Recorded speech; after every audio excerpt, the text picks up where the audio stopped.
Welcome back to the Tracy Take. I am Tyler here with my brother Ryan, and today we are doing the Tennessee Titans final mock draft of the 2024 offseason. It is a full 7-round mock draft, so we will go over all the Titans selections. But before we do that, the NBA and NHL playoffs are right around the corner. And if you'd like to put a couple bucks down on the games, be sure to click the link down below. Take full advantage of the Bet US promotion that they have going on.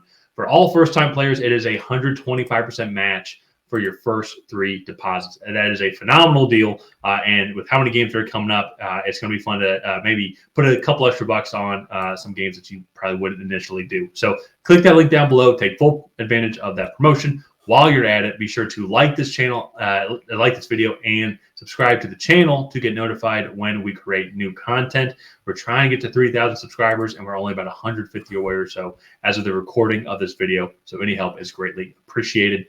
Ryan, Tennessee Titans have had a exciting offseason so far, bringing in Tony Pollard, Calvin Ridley, and then bringing in Lloyd Cushenberry as well, and a lot of other good guys, trading for L'Jarius Sneed.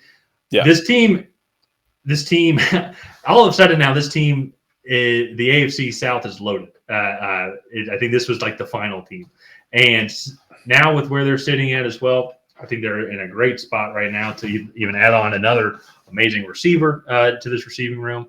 There's a lot of great offensive linemen. The world is kind of their oyster, I think, when it comes to their first overall pick. They're in a great spot as well, I think, to trade back if teams are wanting to trade up. So if the way the board fall out and maybe just the way that we see things, and I hope it's not because we're, have tunnel vision on just like these teams will select these players, but first 3 quarterbacks went 1, 2, 3. Then the next 3 picks were the top 3 receivers. And that's how it's been the past couple of times. And Joe Alt just going to Tennessee is just such a perfect fit. Oh, yeah. I think you look how he fits in that offensive line. Right now, Nicholas Petit-Frere is the left tackle. According to our lads, yeah. Yeah, according to our lads. He's an immediate upgrade over him by a very large margin. And then you have Peter Skoronski and Lloyd Cushenberry at left guard and center. And that left side of the offensive line is set for the next probably 8 to 10 years, barring that those guys stay healthy and they can re-sign them. So I really like this move. You have Will Levis, who showed a lot of potential last year. You have gone out. You got some running backs to replace Derrick Henry. You got Calvin Ridley and DeAndre Hopkins for Will Levis to throw the ball to. And you also have Treylon Burks as well. And then Chigoziem Okonkwo at the tight end spot as well, who is a really great athlete, not the most savvy route runner, but I just think you throw in the left tackle here, and that is the missing piece, I think, for this offense to be functioning at full capacity, barring Will Levis developing the way we all think he can. Yeah. And so that's just where I think, too, if you're going to go down this Will Levis route, or even let's say you go down this route in a couple of years, he's not the guy, and you go get a younger quarterback.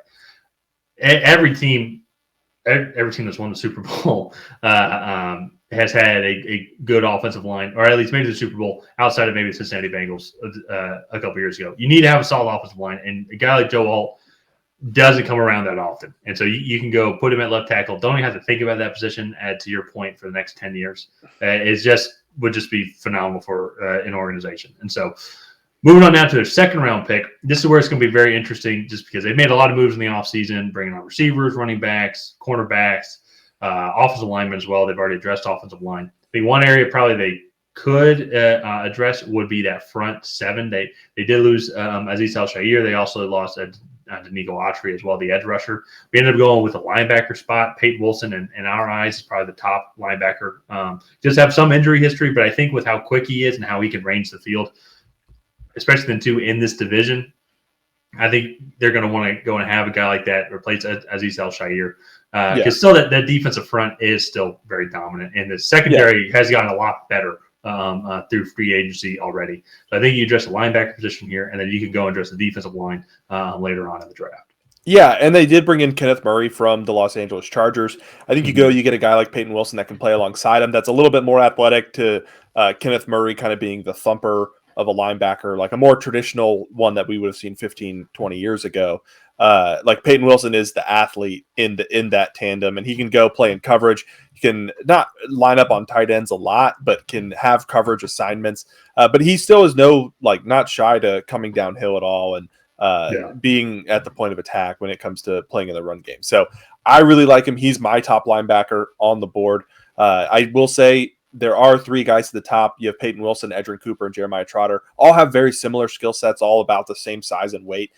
Peyton Wilson might actually just be the best athlete of the 3, which is maybe why he's ranked a little bit higher. So I think with this pick, the Titans could go in any direction. I feel sure. We look at some of the other potential options there as well. Like they could go edge with Chris Braswell. I think DeFondre Sweat, I think, would be very interesting. If they even want to go receiver, we had Ladd McConkey was off the board already. But if you go look, Ricky Pearsall was taken a couple picks later. Roman Wilson was still available. Get some guys to complement Ridley and Hopkins. So we'll just have to go and see. They don't have a 3rd-round pick, but they do have several day 3 picks. We do address the interior offensive line with Mekhi Wingo, defensive tackle. Luke McCaffrey then just that receiver spot. For some reason, because I do everything capitalized when it comes to the position, for some reason I was wondering why the capital W got bitten in half. Then I realized, oh no, that's just lowercase.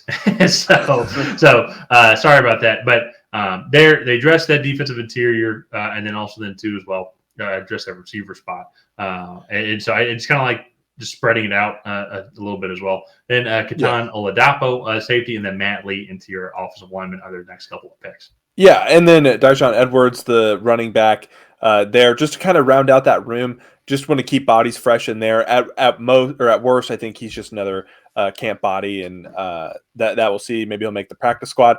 And then Cameron Little, the kicker, going and addressing that spot as well there at the very end of the draft. Will Reichard, I believe there were 2 or 3 kickers taken. Will Reichard was the first one, and he was the second one off the board. So spending one of the last picks of the draft on a kicker.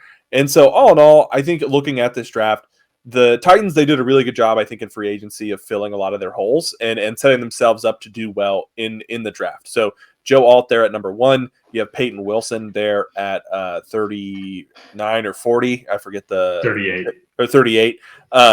And so all in all, filling some holes, getting really good players to come in and be a part of their organization, then also getting some good developmental guys on day 3. Yeah. So let's go ahead and wrap up this mock draft here. If you guys have not already, please go ahead and like and subscribe. Leave a comment down below on what you thought of this Tennessee Titans 7-round mock draft. Did you love it? Did you hate it? What would you do differently? And on that, we will see you guys next time.